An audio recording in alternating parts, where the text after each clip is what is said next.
முன்னோர் மொழிப்பொருளே அன்றி அவர் மொழியும் பொன்னே போல் போற்றுவம். இது நன்னூலார் நமக்கு சொல்லிக் கொடுத்தது. அப்படி அந்த மரபு வழியிலே பொன்னாக போற்றுவதற்கு ஏற்ற வழியிலே காவிய பொருளை தர வேண்டும். அந்த காவிய பொருள் அதற்கேற்ற சிறப்புடு வாழ்க்கையின் உயிர் துடிப்போடு தவிர்க்க முடியாத ஊழ் வலியோடு மனித அனுபவத்தை ஒட்டி செல்லக்கூடியதான வழியில், அதுதான் மரபு. அதுதான் நன்னூலார் சொன்ன வழி. அந்த வழியில் சொல்லப்பட்ட காப்பியமா, காப்பியத்திலே சிறுகாப்பியமா, நாடகமா எழுப்புகின்றார்கள். காப்பிய கூறு இருக்கின்றதா? ஆம். உலகுக்கே காப்பிய இலக்கண விதியை சொன்ன தண்டி அலங்கார ஆசிரியர் பெருங்காப்பிய விதி இதுதான், இதுதான் என்பதாக சொன்னவை வாழ்த்து, வணக்கம், அறம்பொருள் இன்பம் பயத்தல் என்பதான நாற்பொருள் பயப்பாடு, ஒப்பற்ற தலைமை, வர்ணனை, நாட்டு நகர் வளம், மந்திரம், தூது, செலவு, இப்படியாக எல்லாம் பொருந்தது. அதோட அருமையாக கருணம், ரௌத்ரம், வீரம் என்ற உணர்ச்சிகளை கலந்து சொல்லப்பட்ட தகுதிப்பாடுடைய ஒரு படைப்பாக்கம் காப்பியம். பெருங்காப்பியமா? தலைமையுரையிலே சொன்னது போல 308 அடிகள் கொண்டதாக அமைந்த ஒரு வழிநூல். வியாச பாரதத்தை தழுவி எழுதியதாக சொல்லப்படி அவரே சொல்றார், ஒரு வழிநூல். பாரதத்தில் வருகின்ற சூது போர் சதுக்கத்தில் எழுந்த அந்த அடிப்படையில் வந்த ஒரு வழிநூல். ஆக அந்த வழிநூல் ஐஞ்சிறு காப்பியம். அந்த ஐஞ்சிறு காப்பியங்களும் ஒன்றாக குறுங்காப்பியமாக. நாடகமா? நிறைய நாடக ஆசிரியர்கள், குறிப்பா ராமசாமி, நிஜ நாடக இயக்க செண்பகம் ராமசாமி, எல்லாருமே இதை நாடகமாக, நாடக பனுவலாக பார்க்கின்றார்கள். ஆக அந்தந்த கோணத்திற்கு ஏற்ப காப்பியமாகவும் குறுங்காப்பியமாகவும் நாடகமாகவும் பார்க்கப்படுகிறது. சரி, மேலை இலக்கியத்தார் காப்பியத்தை தேசிய இலக்கியமாக, இலக்கிய இலக்கியமாக பார்க்கின்றார்கள். அது எப்படி இருக்க வேண்டும்? ஆபர்க்ரோம்பி சொல்றார், கதை உண்மையானதாக, கிளை நிகழ்ச்சிகள் கொண்டதாக, பொதுமக்கள் அறிந்த ஒன்றாக, மக்களின் கட்டுக்கதை அல்லது புராணத்தின் ஏதேனும் ஒன்றாக, அந்த அடிப்படையிலே அமைந்த, அவர்களும் பாராட்டுகின்ற வகையிலே அமைந்திருக்கின்ற ஒரு பகுதி. இது எப்படி? எனக்கு கொடுக்கப்பட்ட தளம் என்ன? ராயசூய பெருவேள்வியினால் பாண்டவர்கள் பெற்ற பெரும்புகள். துரியோதனுக்கு மனதிலே பொறாமை தீ வளர்ந்தது. பாரதியே சொல்றார், நெஞ்சத்துள் ஓர் பொறாமை எனும் தீ நீள்வதால் உள்ளம் நெக்குருகி போய். சாதாரணமா, ஏன்னா மக்கள் வழக்கில் இருக்கணும்ல, எனக்கு ஒரு கண்ணு போனா அவனுக்கு 2 கண்ணு போகணும் என்பது போல, யாது நேரினும் பல்ல கடிக்கிறான், யாது நேரினும் எவ்வகையாயினும் யாது போயினும் பாண்டவர் வாழ்வை தீது செய்து மடித்திட எண்ணி நினைக்கிறான். ஆனா என்ன செய்யணும் தெரியல. செய்கை ஒன்றும் அது அறியான் திகைப்பு எய்தி. அதுதான் தொடக்கம். அதனுடைய விளைவு பாவி துச்சாதனன் செந்நீர் அந்த பால் துரியோதனன் ஆக்கை ரத்தம் மேவி இரண்டும் கலந்து குழல் மீதினில் பூசி நறு நெய் குளித்தே சீவி குழல் முடிப்பேன் நான், இது செய்யும் முன்னே முடியேன். இந்த சபதமாக பின்னால் விளைகின்றது. இதுதான் நமக்கு வேணும். இதத்தான் கதைக்கரு, பிளாட் வகைப்படுத்துறாங்க. அதிலே கற்பனை புணர்ப்பு அது கவிஞனுக்கே உண்டானது, பாரதிக்கே உண்டானது. அது அவனுடைய தனித்திறம். நிகழ்ச்சிகள் புணர்ப்பு அதுதான் காவியத்துக்கான தனித்துவம். அதுதான் காவிய ஒருமைக்கான உயிர்ப்பு. அவனுடைய பொறாமை தீ இந்த வகையிலே இவளுக்கான சபதமாக அமைகின்ற வரை அமைந்த அந்த நிகழ்ச்சி புணர்ப்பு. சட சட சட சட சட சட சட நடந்துகிட்டே இருக்கு. கொஞ்சம் கூட இடைவெளியே இல்ல. ஆசுவாசப்படவே முடியாது. அதுதான் அந்த அவர் எடுத்தாண்ட நூலில் இருந்து விலகி அவரே அதிகமாக எடுத்துக்கொண்ட உணர்ச்சி பிரலாபம். அதனாலதான் துகிலுரிதல் சருக்கம், சபத சருக்கம். இது அதி அற்புதமான படைப்புன்னு சொல்றாங்க. நாடக பனுவலா பாக்குறவங்களும் அதேதான் சொல்றாங்க. அப்படிப்பட்ட நிலையிலே உயிர்ப்போடு வில்லிபாரதத்துல இல்லாத சாதாரணமா சொன்னதை இவர் உயிர்ப்போடு சொன்னதாக அந்த புணர்ப்பு, நிகழ்ச்சி புணர்ப்பு, அதுதான் இந்த பகுதி, இந்த பொழிவுக்கான ஒரு துடிப்பாகும் அமைகின்றது. தர்மனிடத்தில் ஏதும் இல்லாத நிலையில் திரௌபதியை பகடை பொருளாக வைத்து இழக்கின்ற சூழல். பணைய பொருளா வச்ச இடத்திலேயே திரௌபதி அடிமைப்பட்டவளாக கருதப்பட்டு விட்டாள். இந்த அடிமை, இந்த வார்த்தையை சொன்ன உடனேயே தலைமை உரையில நிறைய சொன்னாங்க, ஒப்பிட்டு சொன்னாங்க. இந்த தேசியத்தோடு ஒப்பிட்டு ஒப்பிட்டு பார்க்கப்பட்ட அந்த ஒப்பீட்டு பார்வை, இது வரலாற்று காவியமா அப்படின்னாலும் அந்த நிலையில் ஒப்பீடு என்ற நிலையிலுமே முன்னோக்கி நிற்பது. இப்ப மனசுல அப்படியே கொந்தளிக்கிறதெல்லாம், அடிமை கொந்தளிக்கிறதெல்லாம் தொடக்க காலம், தொடக்க காலம், நாகரிகத்துக்கு முற்பட்ட காலம் இருக்கட்டும்.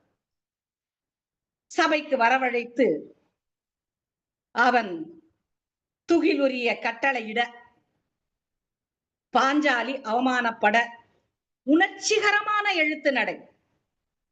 எல்லாமே மேலை நாட்டாரோ அல்லது காப்பிய தகுதிப்பாடோ என்னென்ன தகுதிப்பாடோ அத்தனையும் சொல்லக்கூடிய வகையில் அந்த நடை,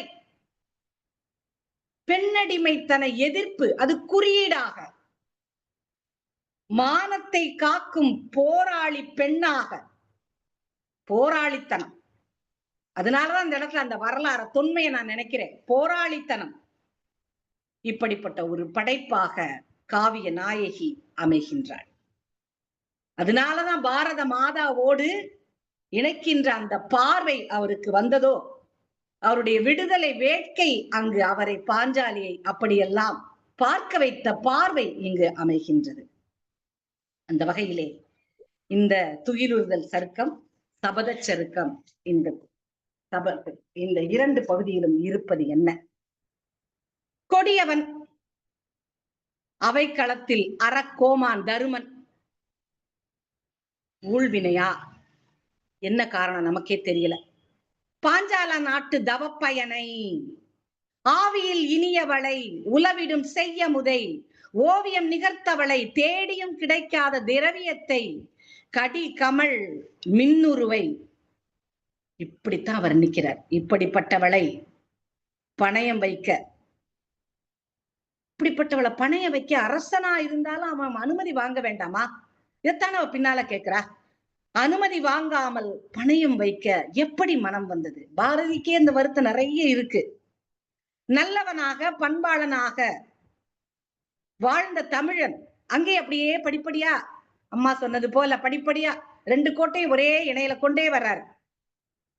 அப்படி கொண்டு வர்றதுனால அப்படி வைதல் மொழி அப்படியே சரளமா அவருக்கு வந்துகிட்டே இருக்கு. புலை நாய் மெல்லுவதற்காக பேயினை குடியேற்றியது போல, ஆளையே வித்து பொன் வாங்கி செய்த அணிகலனை ஆந்தைக்கு பூட்டுவது போல, தேவியை கீழ்மகட்கு ஆளாக்கியதை நினைத்து பாரதி கொதித்து கொதித்து சொன்ன வார்த்தைகள். இதெல்லாம் வாசிக்கும் போது அதே உணர்வுல நம்மளும் ஆட்படுறோம். பாரதிக்கு மனசு பதறுது. அடுத்தடுத்து சொல்றான். எழுதும் போது எனக்கே அப்படி பாரதி மாதிரியே மனசுல ஒரு எண்ணம். செருப்பு தோலுக்காக செல்ல பிள்ளையை கொல்லுவாங்களா? அந்த இடத்துல அப்படியே நடைய மாத்துறாரு பாருங்க. நீ சூதாட அதுக்கு பந்தய பொருளா? மெய்தவ உருவமா அது? என்னடா நியாயம்? இப்படியான கேள்விகள் நமக்கும் வருகின்றன. பகட போடுறாங்க. பகட அவங்கன்னா உல்லாசமா உற்சாகமா விளையாடுறாங்களே, அவங்களுக்கு எல்லாம் வரப்போது இல்ல. இரட்டை பகடை வேணும். நினைச்சது அவங்களுக்கு வேணும். இரட்டை பகடை வேணும். இரட்டை பகடையே விழுந்துருச்சு. தக்கு தக்கென்று அவர் குதித்தாடுவார். தக்க தக்க தக்க தக்க தக்கவென்றாடாமோ, தக்கு தக்கென்றே அவர் குதித்தாடுவார். தம்மிரு தோள் கொட்டுவார். இந்த இடத்துல சொல்றது வேற கோணம். தக்கு தக்கென்றே அவர் ஆடுவார். தம்மிரு தோள் கொட்டுவார். மாமனை தூக்கென்பார். மாலை வீசென்பார். இன்னைக்கு அந்த காட்சி எல்லாம் பாக்குறோமே, அப்படியே தலையில தூக்கி ஆடுறது எல்லாமே பாக்குறோம். வகை தொகை அல்லாமல் அந்த சகுனியினுடைய ஆட்டத்தை, அங்கே நடக்கின்ற அந்த காட்சி, அதான் அந்த நிகழ்ச்சி புணர்ப்பு நான் பார்த்துக்கிட்டே வரேன். பாரதிக்கே சகிக்கல. வேறு வேறு வேறு அப்படிங்கிற இடத்துல எல்லாம் பாரதியினுடைய கூற்றுதான் பெரும்பாலும் இருக்கு. வேறு நீண்ட பேச்ச கொடுக்கிறார். ஆதி பராசக்தி அவள் நெஞ்சம் வன்மையுற சோதி கதிர் விருக்கும் சூரியனை தெய்வத்தின் முகத்தை இருள் படர என்பதாய் அதர்ம குழப்பத்தை, மனக்குழப்பத்தை சொல்லல, அதர்ம குழப்பத்தை அங்கே பேசுகின்றார். நம்மளும் அந்த அதர்மத்தை புரிஞ்சு அந்த மனக்குழப்பத்துல, நம்ம மனக்குழப்பத்துல இல்ல, அந்த அதர்ம குழப்பம் ஏன், அந்த அந்த ஏன் அந்த இடம் வேணும் நமக்கு. துரியோதனன் அந்த அதர்ம குழப்பத்தினுடைய அடுத்தடுத்த அந்த நிகழ்ச்சி புணர்ப்பு. துரியோதனன் விதுரனை நோக்கி, அவன் தான் சடச்சடச்சடன்னு பேசுவானே, விதுரா நீ சிந்தித்திருப்பதே, நாம் சூதில் எடுத்த விலைமகள் பால், விலைமகள் பால் சென்று விளைவெல்லாம் செவ்வனே தான் உணர்த்தி. அடுத்து சொல்றான் பாருங்க, நின் மைத்துனன் நின் ஓர் தலைவன். எப்படி ஓர் தலைவன்? எனக்கு இடிக்குது. நின் மைத்துனன் நின் ஓர் தலைவன் நின்னை அழைக்கின்றான் நின் மனையின் ஏவலுக்கே. அடிமை அடிமை அடிமை. எப்படி வந்துச்சு, எப்படி வந்துச்சு? சரி, விதுரன் இத கேட்க முடியாம, கேடு வருவது அறியாமல் கீழ்மை பண்பினால் செய்வதறியாமல் செய்கின்றாய்.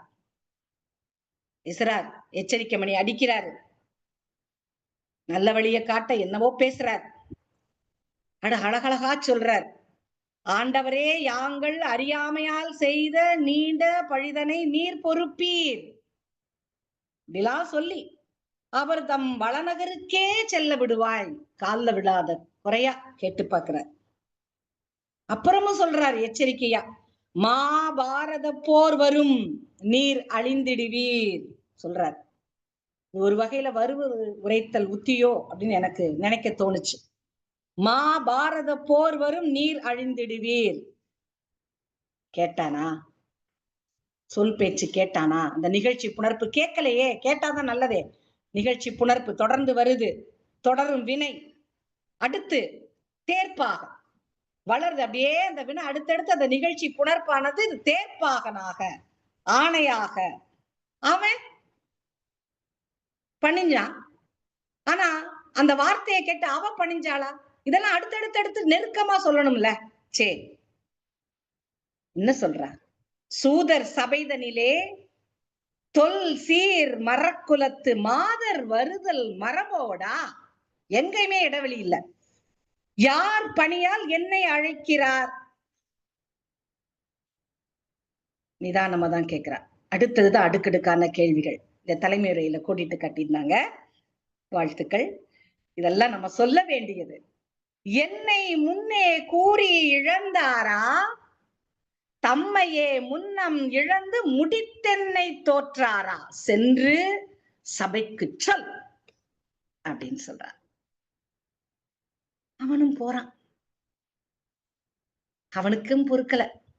இந்த இடத்துல பாரதி தேர்ப்பாகன சரியா கையாண்டிருப்பார்.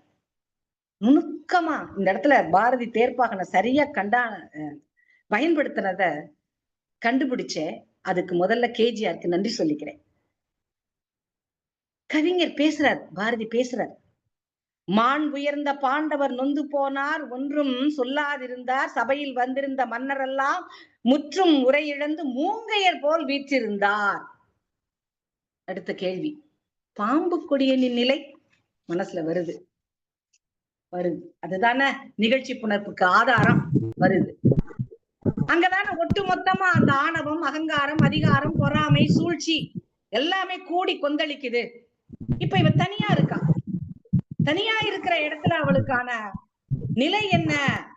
அங்கதான் நான் நிக்கிறேன். வண்ணம் குலைந்து நீர் சோர, உள்ளத்தை அச்சம் உலை உறுத்த, பேய் கண்ட பிள்ளை என வண்ணம் குலைகிறது, கண்ணீர் வடிக்கிறது, அச்சமே படாதவ அச்சப்படுறது, பேய பார்த்த பிள்ளை மாதிரி இருக்கிறது. இதுதானே ஆசைப்பட்டாங்க சமூகத்துல. தொன்மை நாள்ல இருந்து ஆசைப்பட்டது இதுதானே. இவ இப்படி உருக்கொலைக்கணும், இப்படி உருக்கொலைச்சாதான் அவளை அடிச்சு மேல வர முடியும் அப்படிங்கிறது ஒரு காலகட்டத்தில் எழுந்த நிலை. ஏன்? அவள் தனித்துவமானவள், அவள் இயற்கையானவள், அவளுடைய உதிர போக்கு இந்த உயிர்ப்புக்கே ஆதாரம், இந்த புவிக்கே ஆதாரம். இதையெல்லாம் தேர்ப்பாகன் பாத்திர படைப்பு மூலமாக நம்மை உணர வைக்கின்றார். தேர்ப்பாகனாகட்டும், பெண்ணுக்கு இணங்கி இருக்கின்ற ஆண் இனமாகட்டும், அத்துணை பேரையும் அங்கே ஒட்டுமொத்தமாக பார்க்க வைக்கின்ற இடம். என் செய்வன் ஏழை அப்பாகனே, என்னை கொன்று விட்டாலும் பெரிதில்லை, இவள் கூறும் வினாவிற்கு அவர் விடை தரி நன்றி, இவளை மறுமுறை வந்து அழைத்திட நான் இசைந்திடேன். அந்த இடம் தான் முக்கியமான இடம்.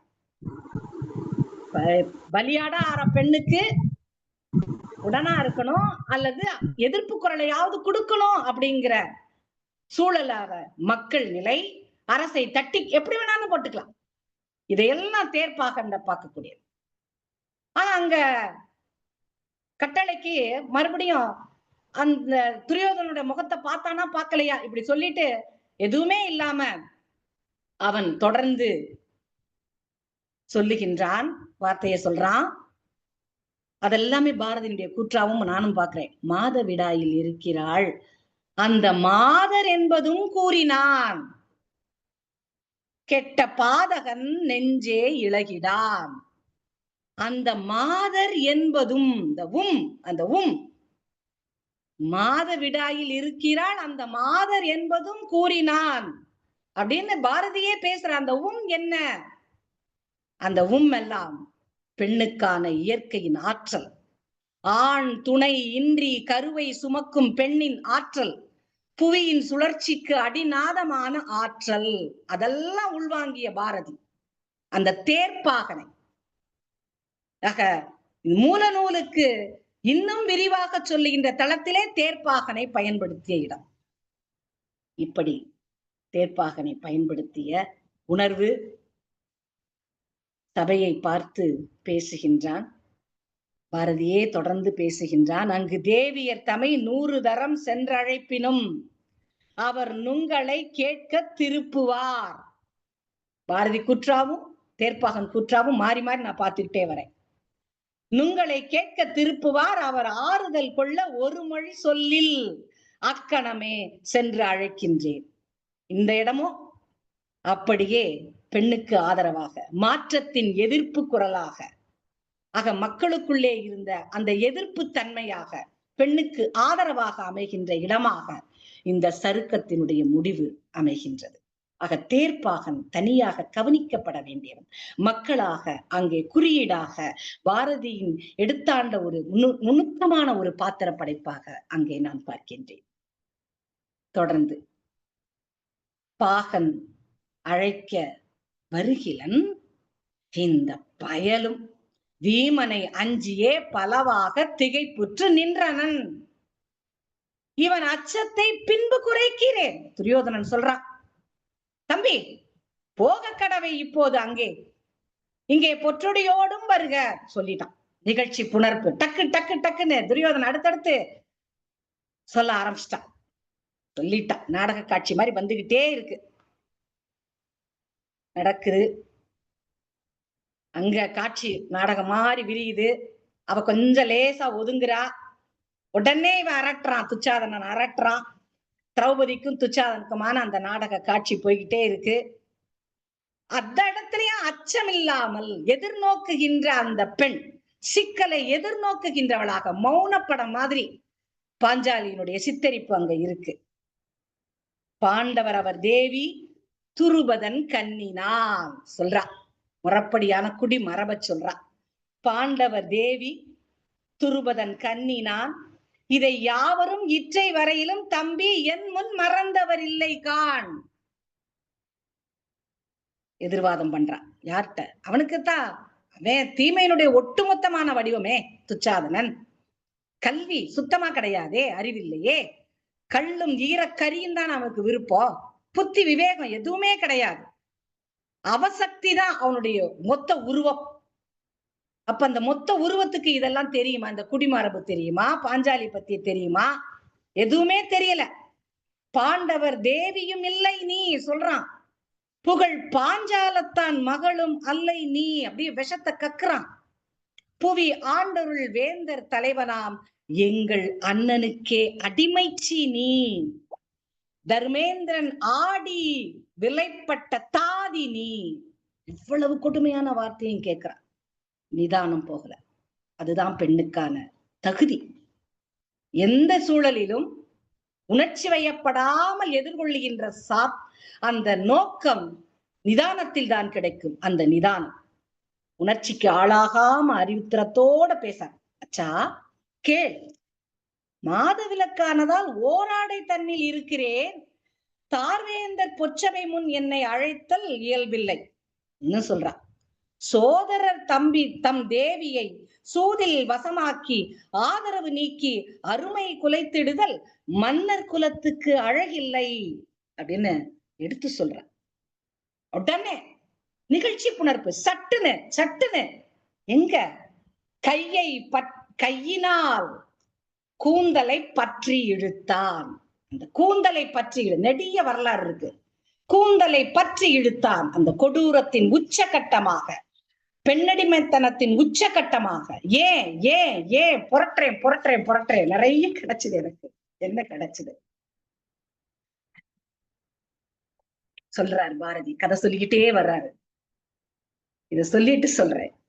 ஐயகோ, இந்த ஐயகோ பாரதியும் கூடவே இந்த வார்த்தையை சொல்றாரு. பாஞ்சாலி அழறா. ஐயகோ என்றே அலறி உணர்வற்று பாண்டவர்தம் தேவி அவள் பாதி உயிர் கொண்டு வர. அப்படியே அந்த காட்சி விரியுது. அவருக்கே பொறுக்கல. வீரமிலா நாய்கள் மிருகமான இளவரசனை மிதிக்கவில்லையே, பொன்னை அந்த புறத்தில் சேர்க்கவில்லையே. நெட்டை மரங்கள், பொட்டை புலம்பல், அப்படியே அடுத்தடுத்து வைதல் மொழிகளா கொடுக்கிறார். மனசு உல்லாசமாகுது பாரதியினுடைய வைதல் மொழியை கேட்கும் போது. சரி, ஏன் இந்த நிலை? தொடர்ந்து அழற. விதியோ கணவரே, அம்மி மிதித்து அருந்ததி பார்த்து வேத சடங்கு மனம் செய்ததெல்லாம் பாதகர் முன் சிரிப்பதற்கோ. ரெண்டு பேரும் விஜயனும் பீமனும் கொஞ்சம் குறிப்பா பாத்துக்கிறாங்க. மனசு குத்துது. கேள்வி ஞானம் உள்ளவர், தவ வேள்வி புரிந்தவர் மேலோர் பலர் இருக்கின்றீர், ஏன் வெஞ்சினப்படவில்லை கேட்கிறா. சபையில கேட்கிறா. என் வேந்தர் பிணிப்புண்டார், அவர் மேல் குற்றம் இல்லை. உனது கீழ்மதியால் என்னை பிடித்தெடுத்தே ஏச்சுக்கள் செய்தார், நின்னை எவரும் நிறுத்தடா கேட்கிறார். நிறுத்தடா என சொல்லவில்லை அப்படின்னு அப்படியே இறஞ்சு அழுறா. இதெல்லாம் அப்படியே பார்க்கும்போது கல்வனோ என் கணவன், இதே அரங்கத்துல கேட்டிருக்கோம் நம்ம. கண்ணகி புலம்பனதெல்லாம் நினைவுக்கு வருது. தாதியடி தாதி, கர்ணன் சிரிக்கிறான், சகுனி புகழ்றான், சபையினர் எல்லாம் அமைதியா இருக்கிறாங்க, பொம்மை மாதிரி இருக்கிறாங்க. வீட்டுமச்சாரியார் மட்டும்தான் பேசுறாரு. உதித்திரன் சூதாட்டத்தில் தோற்றுவிட்டான். நீ வாதாடி என்ன செய்ய? அது தொலைந்து, அந்த நீதி தொலைந்து வெகு நாளாயிற்று. என்னால அதை ஏத்துக்க முடியல. அப்ப எப்படி இருந்தா தொன்மை காலத்துல பெண் எப்படி இருந்தா? பாஞ்சாலியும் கேட்கிறா, நம்மளும் கேட்கணும். எப்படி இருந்தா? மாபெரும் பெண் கடவுளர், மாபெரும் பெண் கடவுளர். எப்படி எல்லாம் பேசுறாங்க பாருங்க. ஆற்றல் மிக்க பெண் தெய்வம், கணவன் இல்லாத பூர்வீகத்தாய், உலகியல் தொன்மை நிலையில் இருந்த தன்மையை சர் ஆர்தர் இவான் எடுத்து சொல்றார். அழிந்து போன மினோவன் நாகரிகத்தை கண்டுபிடித்தவர், உலகியல் வரலாற்றுல ஒரு குறிப்பிட்ட நாகரிகத்தை கண்டுபிடித்தவர். இதுதான் தொன்மை நாள்ல இருந்த வழிபாடு. ஆசியா மைனரின் பெரும்பகுதி எங்கும் இந்த வழிபாடுதான் இருந்திருக்கு. இந்த மாதிரி நிறைய சில சான்று. கேயா அங்க ரோமானிய பூமித்தாய், இஷ்டார் பாபிலோனிய பூமித்தாயா இருந்திருக்கா. இப்படி நிறைய.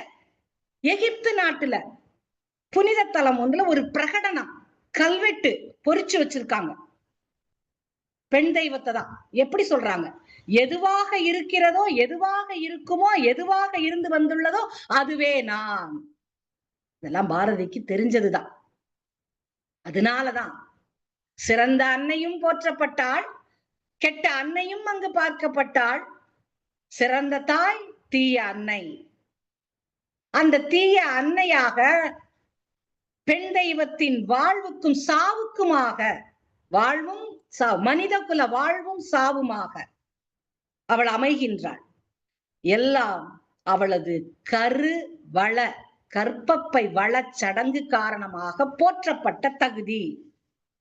நான் பிறப்பித்ததன் பலன் சூரியனாகும் அப்படின்னே போற்றப்பட்ட நிலையில் அவள் பெண் தெய்வமாக, தீய அன்னையாக, இதெல்லாம் தெரிஞ்சுதான் பாரதியும் காளி மாதா, காளி மாதா அப்படிதானே பாக்குறாரு, அப்படிதானே பார்த்தாரு.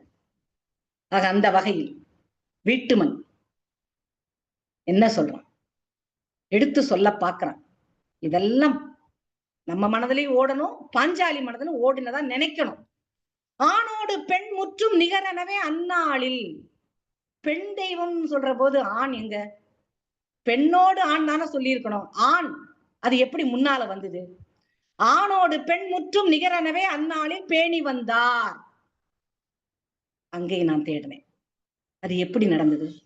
காட்டுமிராண்டித்தனம் தான். அங்கிருந்தா நம்ம வந்தோம். காட்டுமிராண்டித்தனம் தான் அந்த காலத்துல. குறிப்பா சான்றுகள் கிடைக்குது. அஜிடெக்ட் சடங்குன்னு சொல்றாங்க. அது என்ன சடங்கு? பலியிடப்படுகின்ற அந்த மகனை மனித தோலால் கட்டுப்போடு. ஏன்னா ரத்தம் இயற்கையின் அற்புத சக்தியாக இருந்த அவளுக்கு நிகராக ஒரு போலி சடங்குகளை கொண்டு வருவது, இது ஒரு சடங்கு. அப்புறம் அராண்டா பழங்குடி சடங்கு. ஒரு ஆணின் மர்ம பகுதியில் எலும்பை பொருத்துவது, சிக்குமுக்கி கல்லையே அறுவை கத்தி போல அறுவை செய்து ரத்தத்தை உருவாக்குவது. இது என்ன சொல்றாங்க? அடிவிருத்த சேதனம் சொல்றாங்க. இப்பவும் குடியேறிய வெள்ளக்காரங்க, நாகரிகப்பட்டவங்க இப்படியெல்லாம் இருந்தது. இதெல்லாம் நடந்திருக்கு ஒரு காலத்துல. இப்படியெல்லாம் போராடி போராடி அந்த பெண்ணுக்கு முன்னால் அவளை அடித்து வர வேண்டும். அதனாலதான் ஆணோடு பெண் அப்படிங்கிற தகுதி வந்திருக்கிறத நான் சொல்லல, பலரும் பேசுகின்றார்கள். அவங்க பேரை பின்னால சொல்றேன். இன்னும் ஒரு சான்று இருக்கு.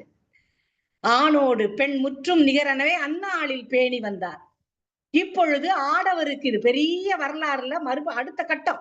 இப்பொழுது ஆடவருக்கு ஒப்பில்லை மாதர், ஒருவன் தாரத்தை விற்றிடலாம், தானமென வேறவருக்கு தந்திடலாம், முற்றும் விலங்கு முறை அன்றி வேறில்லை. காட்டுமிராண்டித்தனம் தானே அது, கொஞ்சம் கொஞ்சம் இருக்குல்ல. தொடர்ந்து பேசுறார். தன்னை அடிமை என விற்ற பின்னும் தர்மன் நின்னை அடிமை என கொள்வதற்கு நீதி உண்டு, தீங்கு தடுக்கும் திறமை இல்லாதவனாய் அவனும் தலை குனிகின்றான். அவனுக்கு தெரிஞ்ச நீதி அவனும் சொன்னான். அதை ஏத்துக்கிட்டாளா? ஆணுக்கு ஒரு நீதி, பெண்ணுக்கு ஒரு நீதியா? இந்த வரலாறு எல்லாம் பார்க்கும்போது அவ கேட்டதெல்லாம் சரிதான் சரிதான் சரிதான் தோணுது. அவ எளிமையா சொன்னான். பெண்டிர் தமையுடையீர், பெண்டிரும் உண்டுகொள், பெண்டிரும் உண்டுகொள். இளங்கோ சொன்னார்ல, பெண்டிர் தமையுடையீர், பெண்களுடன் பிறந்தீர், பெண் பாவம் அன்றோ. அதான் நடந்திருக்கு. பெண்ணை அழிக்கணும்ன்றதான பெண் பாவம் அன்றோ? பெரிய வசை கொள்ளீரே, கண் பார்க்க வேண்டும் என்று கையெடுத்து கும்பிடுறா, அரல்றா, புரள்றா, அழுகிறா, கரையிறா. எல்லாம் எந்தெந்த காவிய மாந்தர்கள்ல பெண் பாத்திர படைப்போ தோணுது நமக்கெல்லாம். அப்படியே வரிசையா வர்றாங்க, கண்ணகி, சீதை எல்லாரும் வர்றாங்க. இத கவிமணி கொஞ்சம் வித்தியாசமா சொல்லுவாரு.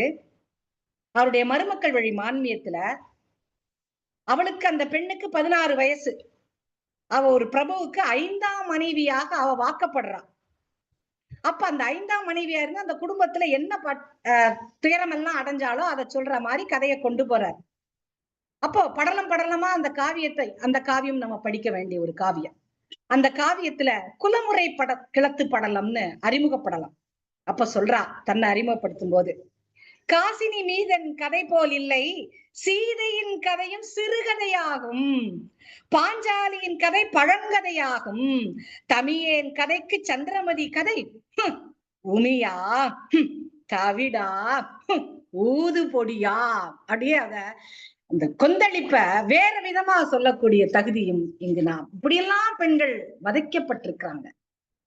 அதனால்தான் தாய் வழி சமூகம் மாறி தந்தை வழி சமூகமாக அமைந்ததை பார்க்கின்றோம். தொடர்ந்து காட்சி விரியுது, இதெல்லாம் சொல்லாம இருக்க முடியல. அதான் வேறு வேறுன்ற பகுதியில கவிஞர் பேசிக்கிட்டே வர்றார். ஆடை குலைவுற்று நிற்கின்றாள், ஆவென்று துடிக்கின்றாள், மாடு நிகர்த்த சாதனன் மைக்குழல் பற்றி, மைக்குழல் பற்றி அங்கேயும் சொன்னோம். இந்த அடர்ந்த கூந்தல், இந்த அடர்ந்த கூந்தல் ஒரு உணர்ச்சி பெருக்குக்கு ஆதாரமாக இருக்குன்னு சொல்றாங்க. அப்ப அந்த உணர்ச்சி பெருக்குக்கு ஆதாரமா இருக்கும் அப்படிங்கிறத, சிற்றின்ப வேட்கையை தூண்டுன்றத ஆதாரப்படுத்துறாங்க. ரோஸ்லின் மைல் உலக வரலாற்றில் பெண்கள்ல சொல்றாங்க. கிமு 600ல யூத பீடம் தமது கூந்தலை மூடாமல் வெளியே வரும் மனைவியை விவாகரத்து செய்ய ஆண்களுக்கு அனுமதி கொடுத்த ஒரு சூழல். அதே நிலையில் மூடாமல் வரும் பெண்ணின் கூந்தல் மழிக்கப்பட வேண்டும் அப்படிங்கிறது இருந்துச்சு. இப்படியெல்லாம் கொடுமைப்படுத்திருக்கிறாங்க. அதெல்லாம் இந்த சபையில சொல்ல வேண்டியதாகவும், அவளுடைய அழுகையினுடைய நிலைப்பாட்டினுடைய தகுதி கடந்த நாளில் நடந்தது என்பதாகவும் உணர்கின்றேன். அடுத்தடுத்து பேசுறாங்க. தலைமை உரையில அருமையா சொன்னாங்க. அர்ஜுனன் பேசுறான், பீமன் பேசுறான், தர்மத்தின் வாழ்வு தன்னை எல்லாருக்கும் நல்லாவே தெரியும், எல்லாம் பேசுறாங்க. நிகழ்ச்சி புணர்ப்பு அதுதான் நமக்கு வேணும். இந்த பாத்திர படைப்பெல்லாம் பேசுறாங்க, அதெல்லாம் தலைமை உரையில அருமையா சொன்னாங்க. நிகழ்ச்சி புணர்ப்பு அதுதான் காவிய முடிப்பு. அந்த நிகழ்ச்சி இதுவரைக்கும் தொடர்ந்துகிட்டே போகுது.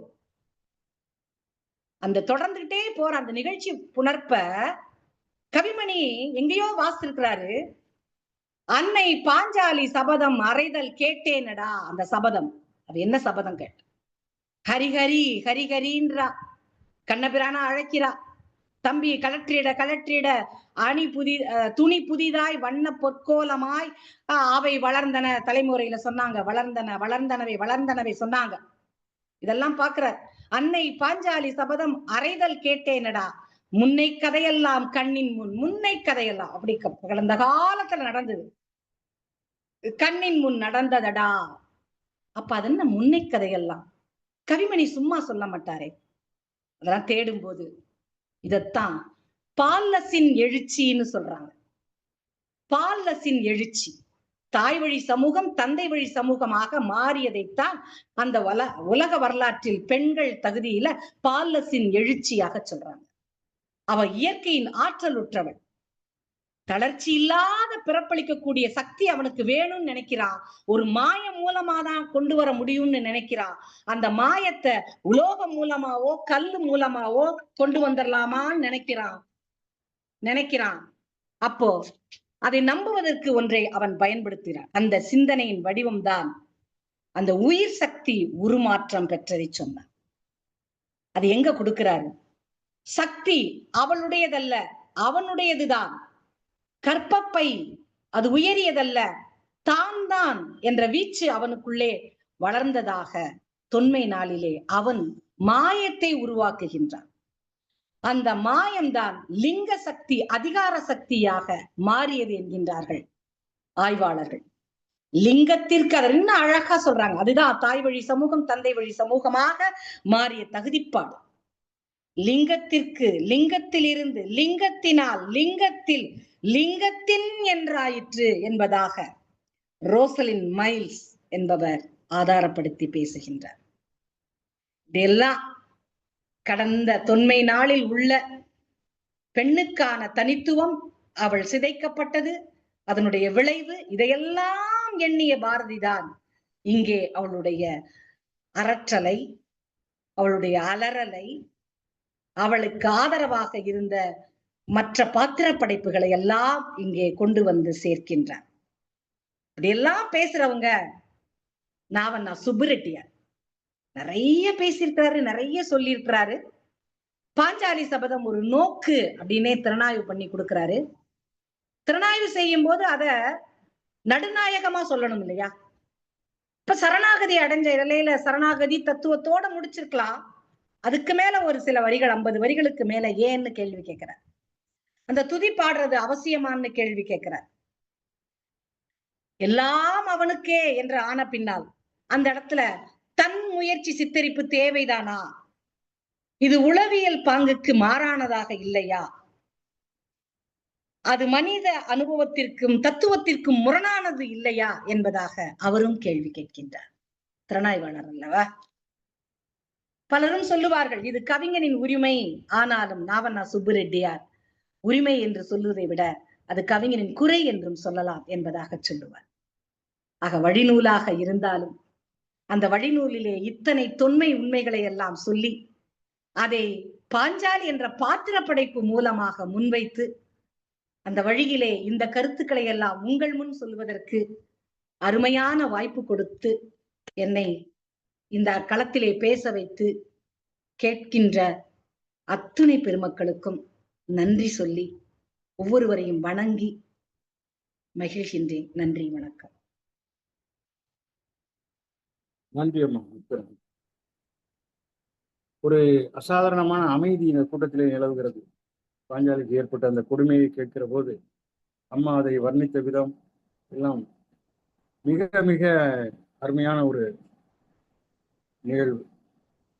அது அடிக்கடி இந்த கூட்டத்திலே பேசக்கூடிய செய்திகள் எல்லாம் அவளுடைய கூந்தலை பற்றி அவன் இழுத்து கொண்டு செல்கிற போது நடந்த கொடுமையை எப்பொழுது நினைத்தாலும் பதபதைக்கும்.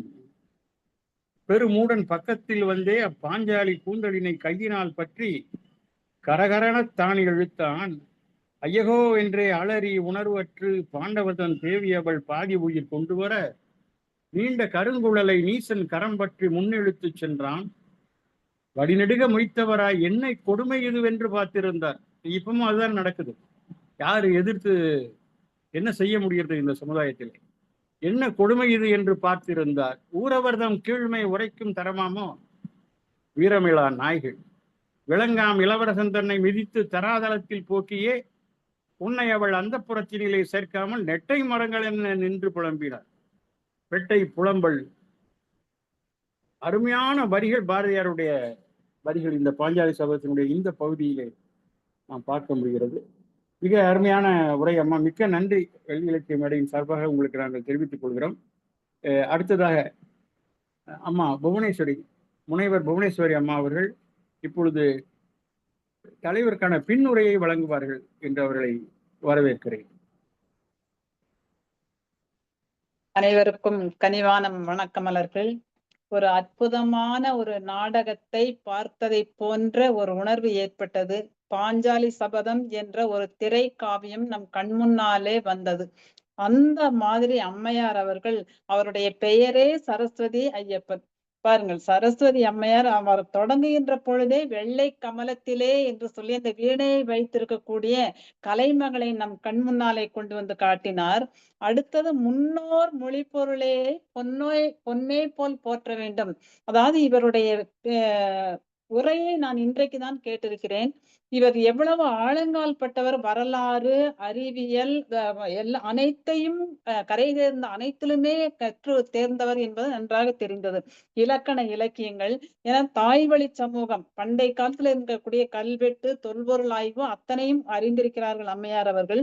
அதே மாதிரி காப்பிய கூறுல தண்டி அலங்காரம் என்ன சொல்லுகிறது? வாழ்த்து, வணக்கம், வருபொருள் இவையெல்லாம் உரைத்து என்று சொல்லி அதிலே இருக்கக்கூடிய கூறுகளை எல்லாம் எடுத்து ஒப்பிட்டு இந்த பாரதியாரினுடைய பாஞ்சாலி சபத்தை காட்டியது நமக்கு உண்மையிலேயே பெரும் மகிழ்வை தந்தது. அது அவர் உரை மாதிரி நமக்கு தெரியவில்லை, ஒரு திரை காவியத்தை கண்ணால் பார்த்ததை போல இருந்தது.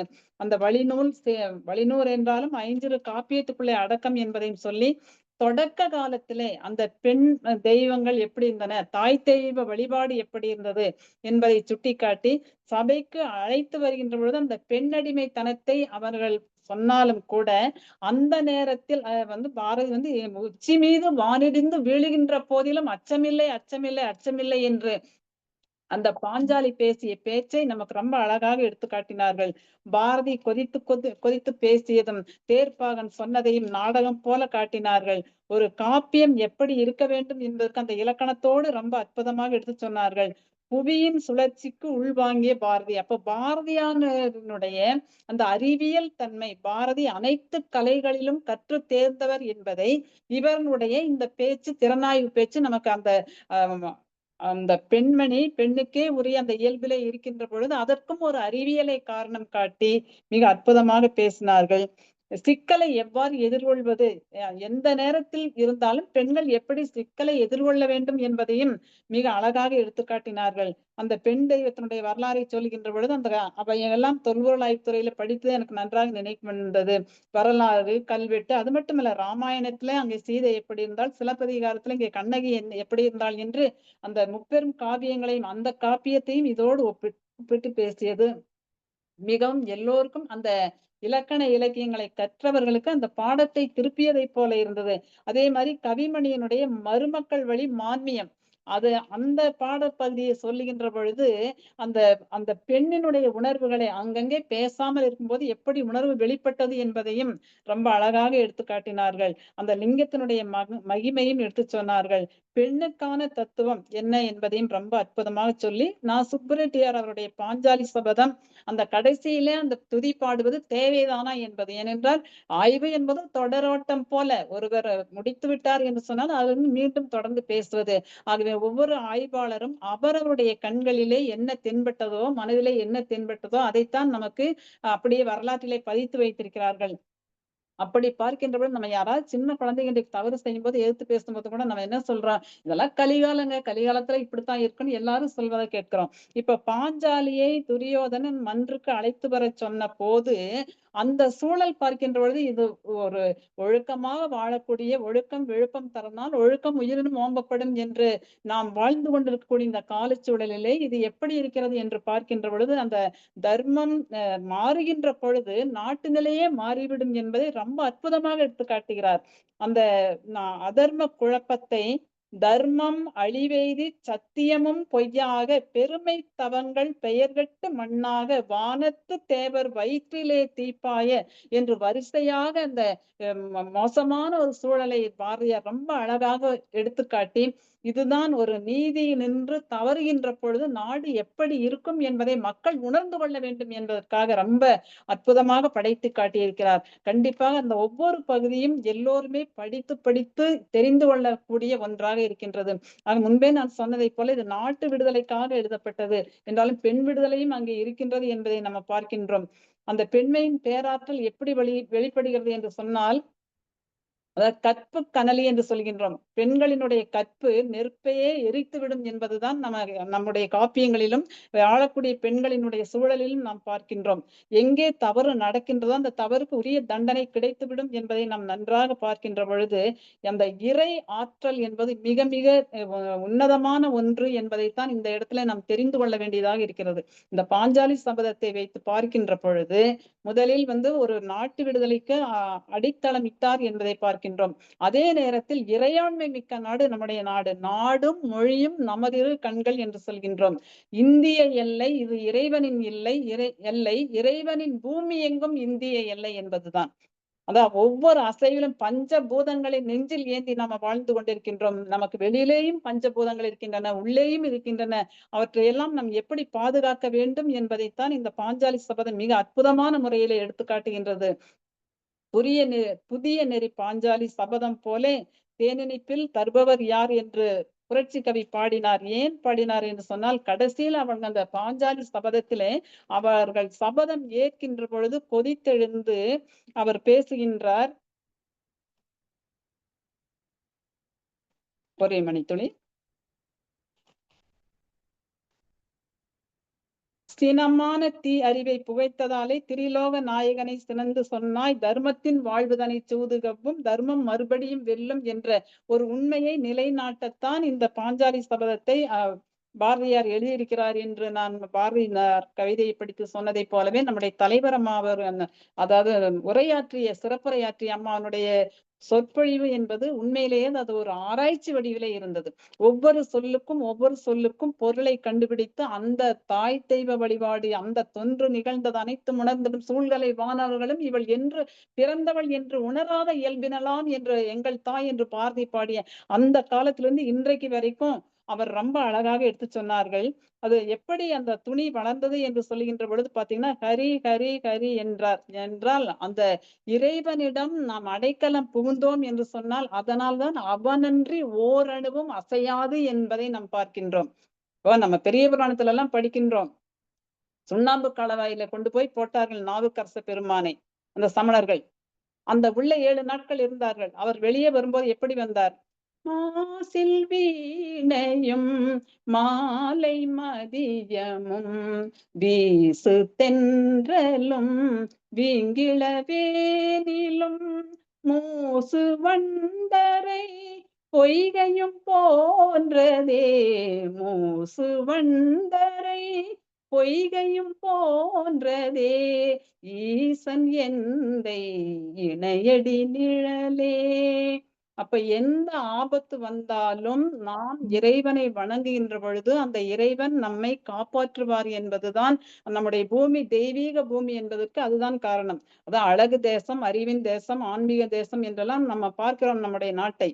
அப்போ இந்த பாஞ்சாலி சபதம் என்ற ஒரு சிறு காப்பியத்தின் வழியாக நாட்டிலே என்ன அதாவது அநியாயங்கள் நடந்தாலும் அந்த அநியாயங்கள் கண்டிப்பாக தண்டிக்கப்படும் என்பதையும் சுட்டிக்காட்டி இந்த மாதிரி இருப்பவர்கள் திருந்த வேண்டும் என்பதற்காக அறம் வெல்லும் பாவம் தோற்கும் என்று எப்படி நம்ம அதுல நம்ம ராமாயணத்துல பார்க்கின்றோமோ அதே மாதிரி இங்க மண்ணாசை பெண்ணாசை பொன்னாசை இருந்தால் எப்படி அழிவார்கள் என்பதையும் இந்த பாரதத்தின் வழியாக நம்ம தெரிந்து கொள்கின்றோம். அந்த துச்சாதனன் அன்னையினுடைய துயிலை உரிகின்ற பொழுது தன்னை மறந்தால் தன் நாமம் கெட்டால் ஹரி ஹரி என்றே சொல்லுகின்ற பொழுது பொய்யர்தம் துயரினை போல் நல்ல புண்ணிய வானர்தம் புகழினை போல் தையலர் கருணையை போல் கடல் சலசலத்து எரிந்திடும் அலைகளை போல் பெண்ணொளி வாழ்த்திடுவார் அந்த பெருமக்கள் செல்வத்தில் பெருகுதல் போல் கண்ணபிரான் அருளால் தம்பி களத்திட துணி புதிதாய் வண்ண பொன் சேலைகளாம் அவை வளர்ந்தனவே எண்ணத்தில் அடங்காவே அவை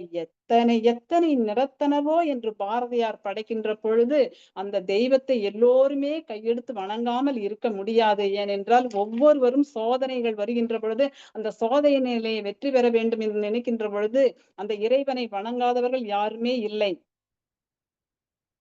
தர்மம் அதே மாதிரி அந்த தற்காத்து தற்கொண்டான் பெணி தகை சான்ற சொற்காத்து சோர்வில்லாத பெண்ணாகி அவள் அங்கே இருக்கின்ற பொழுது இறைவனிடம் சரணாகதி அறிகின்றாள். அதாவது சபத சருக்கத்துல பார்த்தோம் என்று சொன்னால் அந்த பாவி துச்சாதனன் செந்நீர் அந்த பால் துரியோதனன் ஆக்கை ரத்தம் மேவி இரண்டும் கலந்து குழல் மீதினில் பூசி நறுனை குளித்தே சீவி குழல் முடிப்பேன் யான் இது செய்யும் முன்னே முடியேன் என்று அந்த பாஞ்சாலி சபதமிடுவது இறைவனிடம் சரணாகதி அடைந்து விட்டால் மலை போல் துன்பம் வந்தாலும் பனி போல் நீங்கிவிடும் என்பதை நாம் உணர்கின்றோம். அப்ப இறைவன் எப்படி ஆட்கொள்கிறான் என்று நம்ம ஒவ்வொரு புராணத்திலும் வரலாற்றிலும் நம்ம தெரிந்து கொள்கின்றோம். இப்ப மாணிக்க வாசகரை ஆட்கொண்டார் என்று பார்க்கின்ற பொழுது அவரே சொல்கின்றார் இறைவன் எப்படி ஆட்கொண்டார் என்று.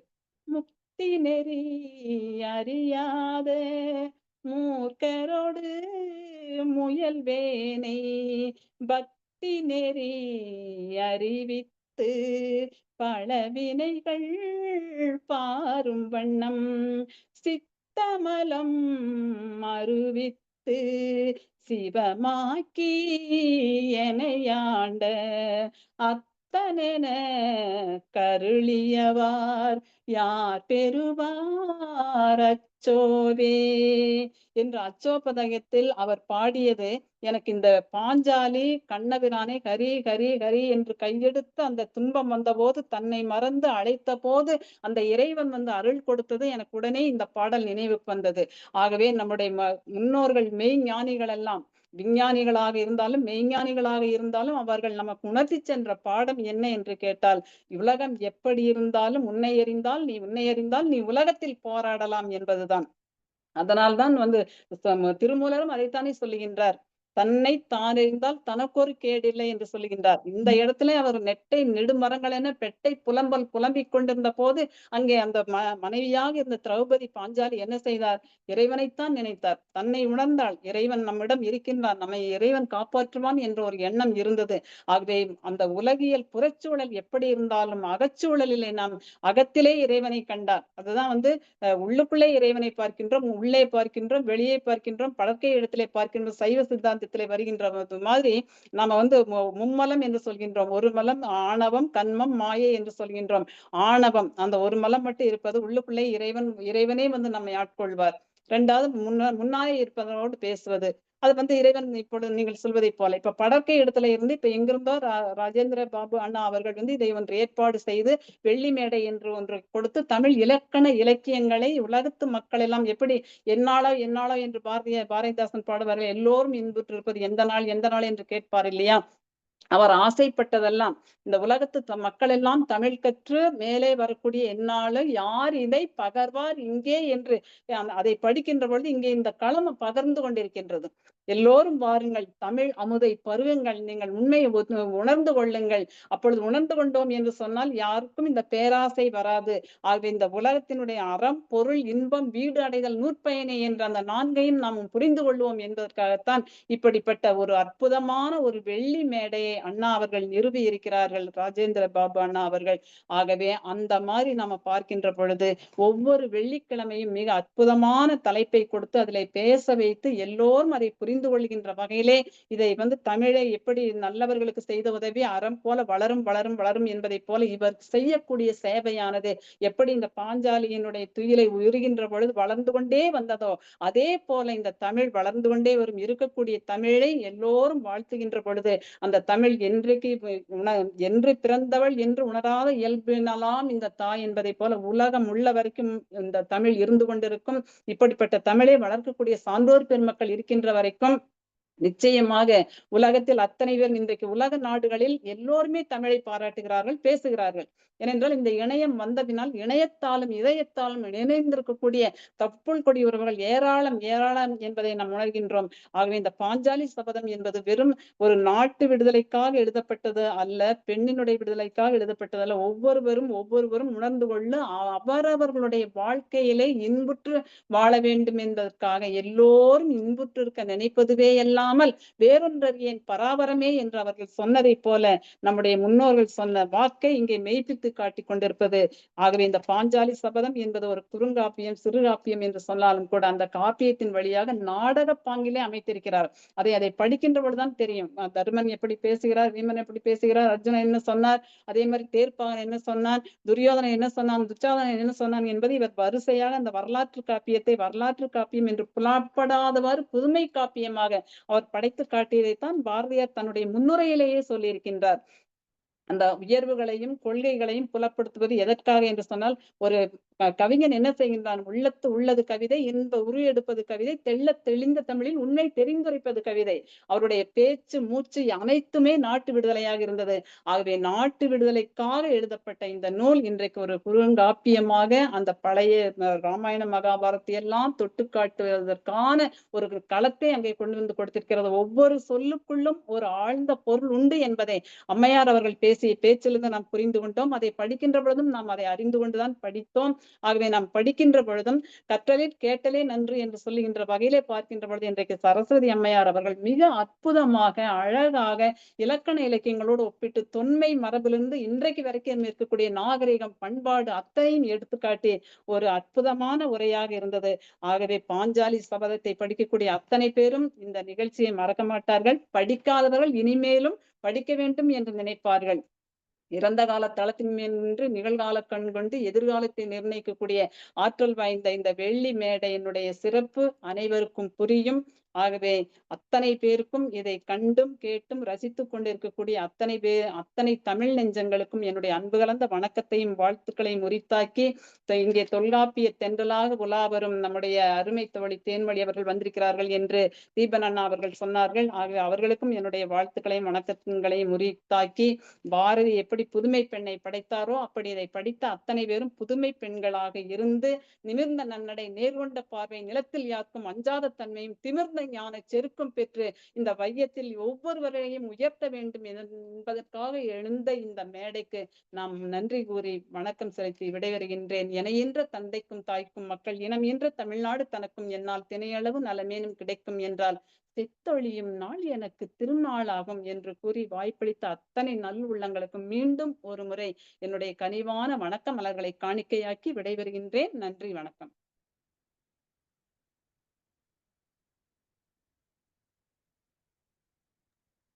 நன்றி அம்மா, மிக்க நன்றி. மிக அருமையான ஒரு தலைமை உரை. அம்மா சொன்னதை போல இன்று சரஸ்வதி அம்மாவுடைய உரை அவர்கள் சொற்பொழிவாற்றுகின்ற பொழுது நான் கூட ஏதோ ஒரு பேராசிரியர்களுடைய கருத்தரங்கத்தில் அமர்ந்திருக்கிறோமோ என்ற ஒரு ஐயம் வந்து விட்டது எனக்கு. அப்படி ஒரு ஆய்வுரையை வழங்கியிருக்கிறார்கள். மிக்க நன்றி. அடுத்ததாக நம்முடைய வெள்ளி இலக்கிய மேடையினுடைய நிறுவன தலைவர் ஐயா கே.ஜி. ராஜேந்திர பாபு அவர்களை கருத்துரை வழங்குமாறு அன்போடு கேட்டுக்கொள்கிறேன்.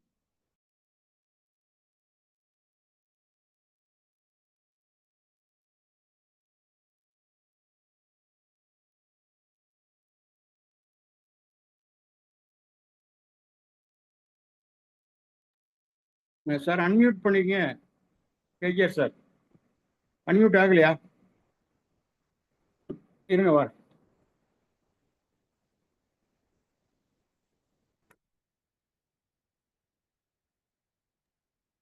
அம்மையார் பேச்சுல மயங்கி போயிட்டாரு. அவரு பேச முடியல அவரால.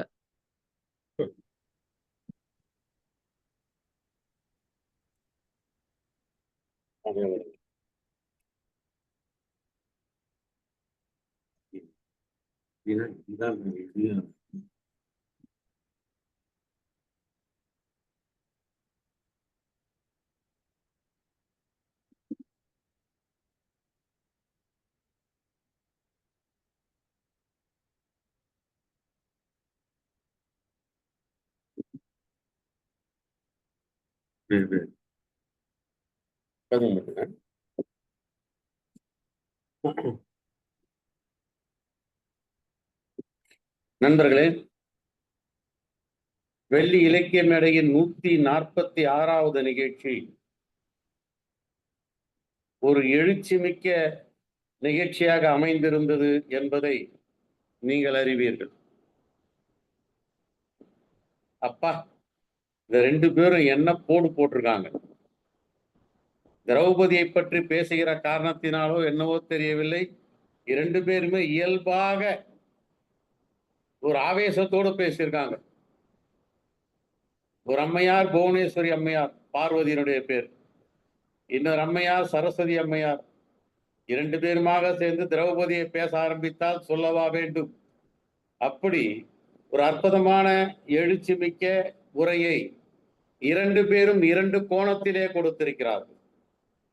புவனேஸ்வரி அம்மையார் அவர்கள் பேசுகின்ற பொழுது பாரதியினுடைய பல்வேறு கவிதைகளை சொன்னதோடு மட்டுமல்லாமல் பாஞ்சாலி சபதத்தில் திரௌபதி கண்ணனிடத்திலே எவ்வளவு பக்தி வைத்திருந்தால் அந்த இறை அருள் அவளுக்கு கிட்டி இருக்கிறது என்பதை வலியுறுத்தி பேசியிருக்கிறார்.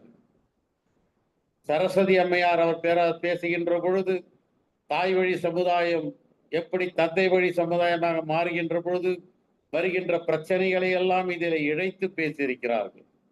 ஆக இப்படி அவரவர்கள் அவரவருடைய கண்ணோட்டத்திலே இந்த பாஞ்சாலி சபதத்தினுடைய கடைசி 2 சருக்கத்தை இங்கே பேசியிருக்கிறார். நான் ஏற்கனவே சொல்லியிருக்கிறேன், பாரதி இளம் வயதிலே திரௌபதி கூத்து பார்த்தவன். திரௌபதி திருக்கூத்து பார்த்த அந்த பாதிப்பு அவனுக்கு இருந்திருக்கிறது.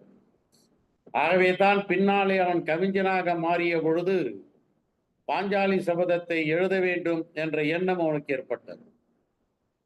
வியாசர் கூட சூது போர் சருக்கம் என்றுதான் தலைப்பு கொடுத்தார்.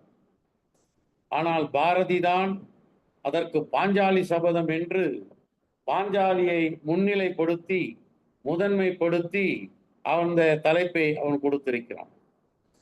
பாரதிக்கு எப்பொழுதுமே பாரத தேசத்தை யாரும் குறைவுபடுத்திவிடக் கூடாது என்ற எண்ணம் உடையவன்.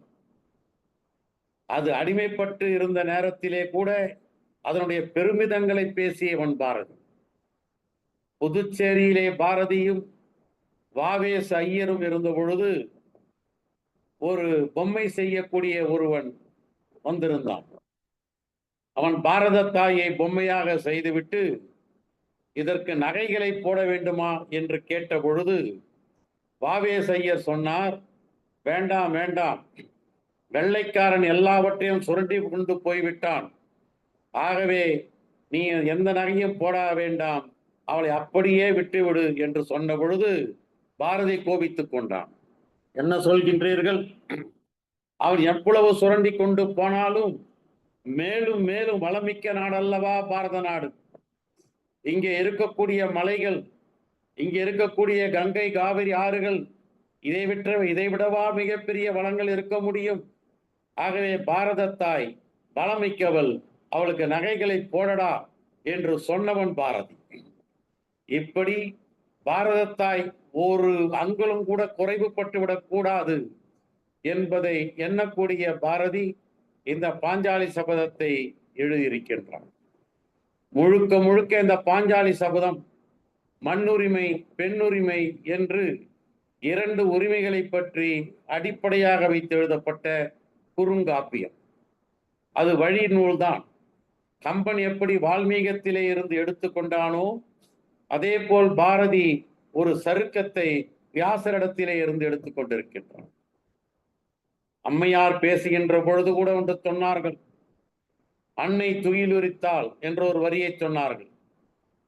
வாசுபா மாணிக்கனார் சொன்னார், பாஞ்சாலி துயிலுரிக்கப்பட்டாள் என்று சொல்லுகின்ற பொழுது வருகின்ற உணர்ச்சியை விட அன்னை துயிலுரிக்கப்பட்டாள் என்கின்ற பொழுது ஒவ்வொருவனுக்கும் ஆவேசம் வந்து விடும். அதனாலே தான் அந்த அன்னை என்ற வார்த்தையை போற்றிருக்கிறார் என்று வாசுபா மாணிக்கனார் அவர்கள் குறிப்பிடுவார்.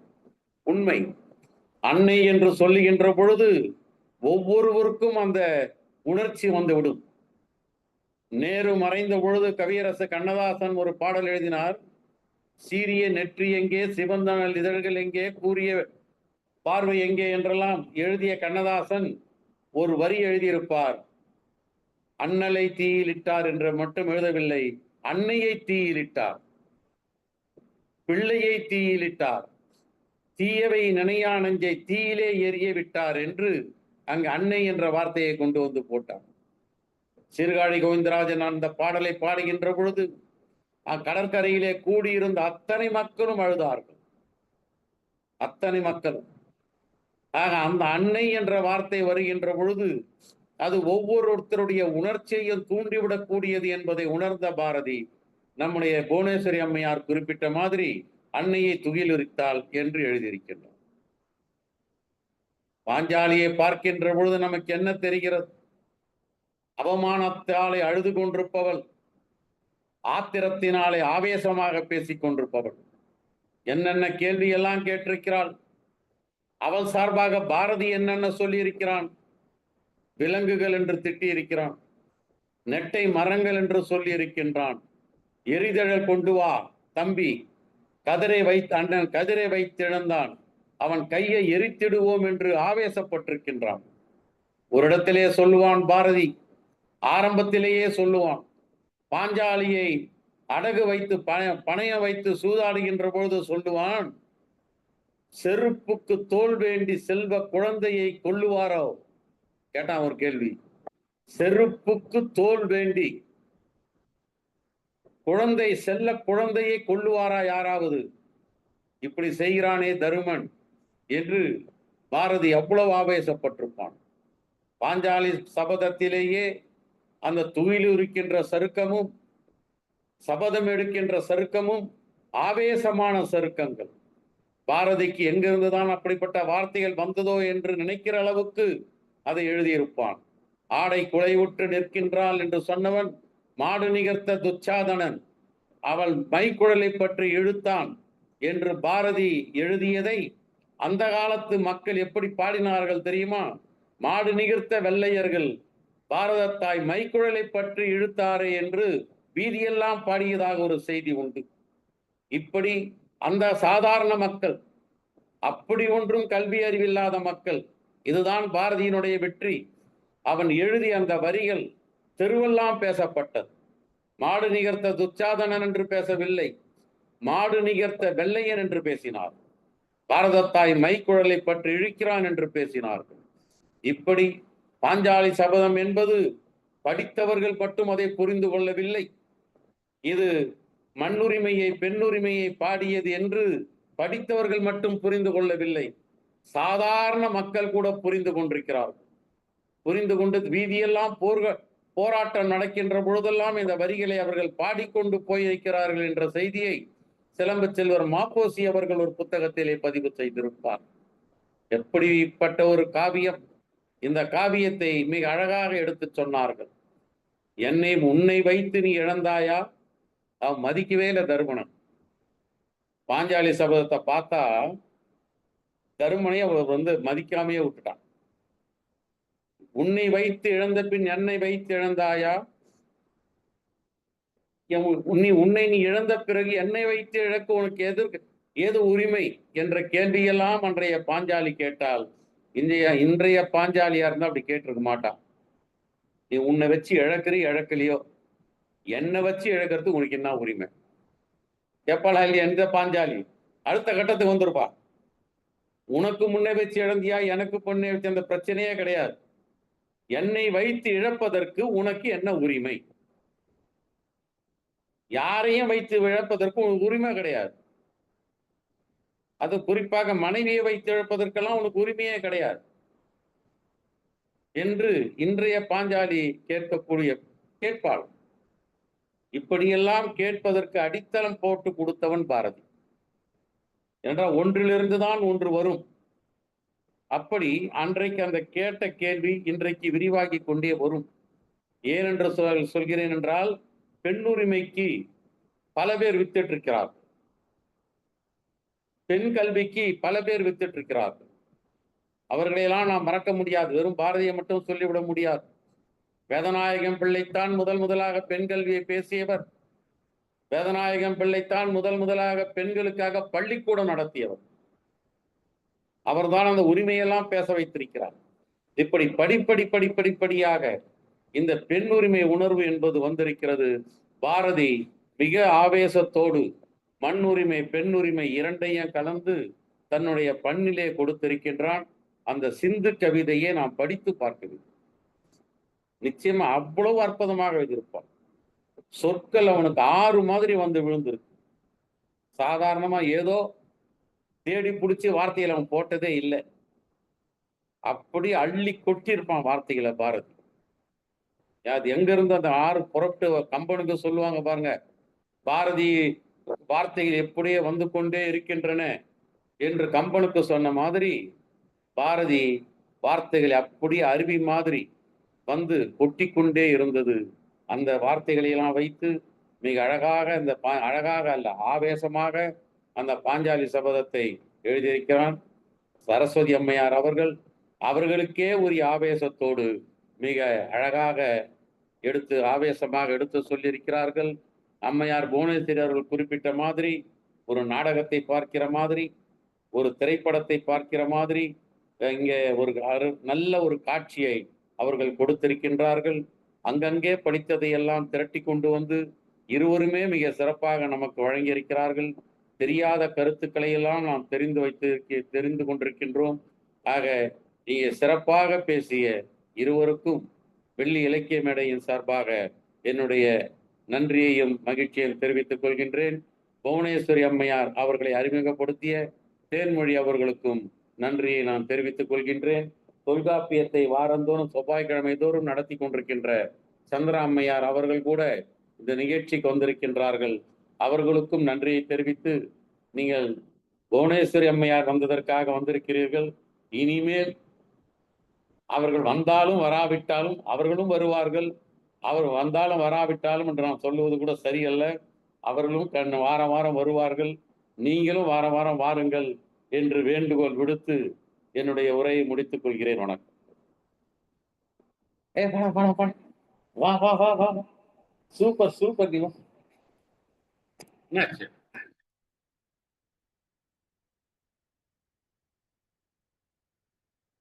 நண்பர்களே வணக்கம்.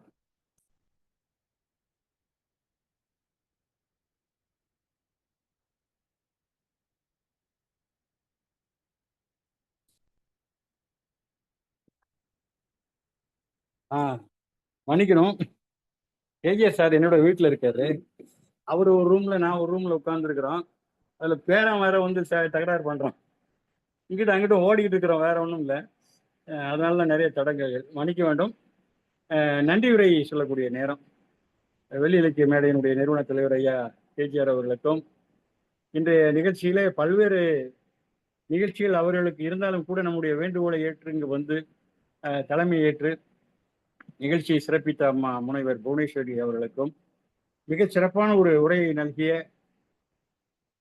சரஸ்வதி அம்மையார், முனைவர் சரஸ்வதி அம்மையார் அவர்களுக்கும், ஐயா கவிஞர் சீனி ரவிபாரதி, முனைவர் தங்கப்பாண்டியன் ஐயா அவர்கள், பேராசிரியர் எஸ்கே அம்மாள், பொதிகை மு செல்வராஜன் ஐயா, கவிமாமணி லிங்கராஜா ஐயா, தேன்மொழி அம்மா, முனைவர் கமலா நேரு அவர்கள், பிரபாவதி அம்மா அவர்கள், ஐயா செந்தில் அவர்கள், சமுகி கவிஞர் சமுகி அவர்கள், நாகம்மாள் அம்மா அவர்கள் கவிஞர், அவரும் ஒரு கவிஞர், மாநில தமிழ் சங்கத்தினுடைய முக்கிய பொறுப்பில் இருக்கக்கூடிய பாப்பையா ஐயா அவர்கள், கனக சபாபதி ஐயா அவர்கள், மேரி ரோஸ்லின் அம்மா முனைவர் அவர்கள், கோமதி அவர்கள், பாவரசு முகவை திருநாதன் அவர்கள் மும்பையில் இருந்து இணைந்திருக்கிறார், ஏவிஎம் அவர்கள், சாமிநாதன் பல்லடத்தில் இருந்து இணைந்திருக்கிறார் அவர்கள், கிருஷ்ணமூர்த்தி ரங்கசாமி அவர்கள் மற்றும் அத்தனை பேருக்கும், கலந்து கொண்ட அத்தனை பேருக்கும் வெள்ளி இலக்கிய மேடையின் சார்பாக எங்களுடைய நன்றியை தெரிவித்துக் கொள்கிறோம்.